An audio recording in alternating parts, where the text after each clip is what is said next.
le connais. Il a la peur au ventre, il est paniqué. Et là, en fait, il ajoute au malheur du monde, comme dirait Camus, puisqu'il ne veut pas nommer le mal, c'est-à-dire l'antisémitisme islamiste, et donc il contourne. Il ne veut pas qu'on lui rappelle que depuis qu'il est là, il y a 2 millions d'étrangers qui sont arrivés en France. Quelle erreur. Et finalement, il est dans une sorte d'errance.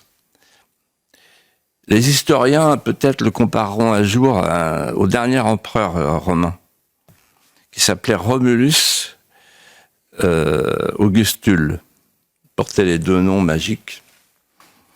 476. Alors pourquoi je pense à lui en cet instant, pour vous répondre? Parce qu'il avait des traits communs avec Macron, en la période actuelle.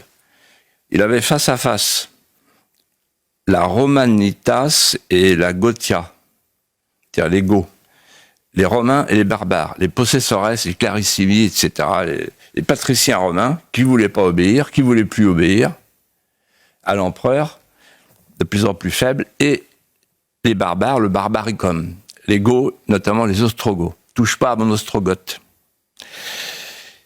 Et donc lui, il voulait faire le vivre ensemble. Faire empire, ça s'appelait. Et il n'est pas arrivé. Pourquoi? Parce qu'il était tremblotant, disent les historiens.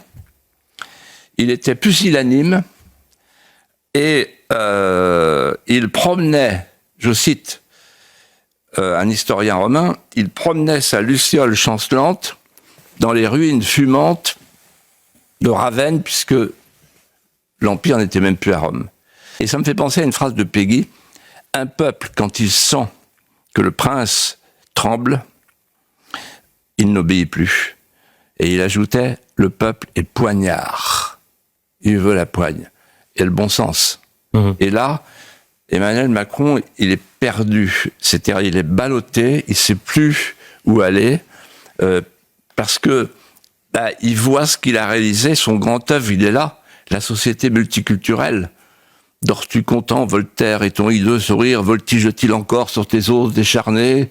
Ce siècle doit te plaire, car tes hommes sont nés. Musset dit ça au moment de la terreur. Pour la terreur, sur la terreur. Il reproche à Voltaire, voilà votre œuvre.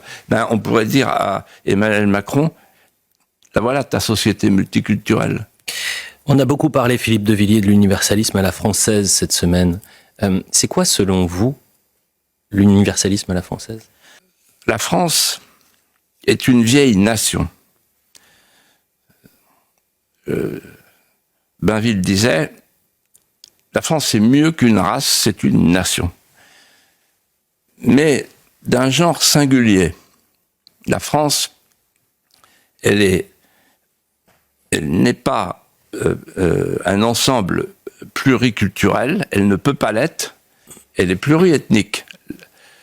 La Martinique a été française avant la Corse. Donc c'est pas un problème ethnique. Et donc si la France devenait multiethnique, ce serait multiculturelle, ce serait un drame. Elle est multiethnique, elle est uniculturelle. Et donc, la francisation qui s'adresse à celui qui vient vers elle devient un enjeu vital dans un pays dont le pronostic vital est engagé par l'immigration massive. Selon vous, elle en est où, l'unité du pays aujourd'hui? Alors, la mosquée de Paris, elle est sous double clé. Première clé, les frères musulmans. C'est-à-dire qu'en fait, la grande mosquée de Paris, elle est tenue par les frères musulmans. Donc l'activisme frériste, qui vise, je vous le rappelle, à transformer la France en une société charia compatible. Et la deuxième clé, c'est Alger.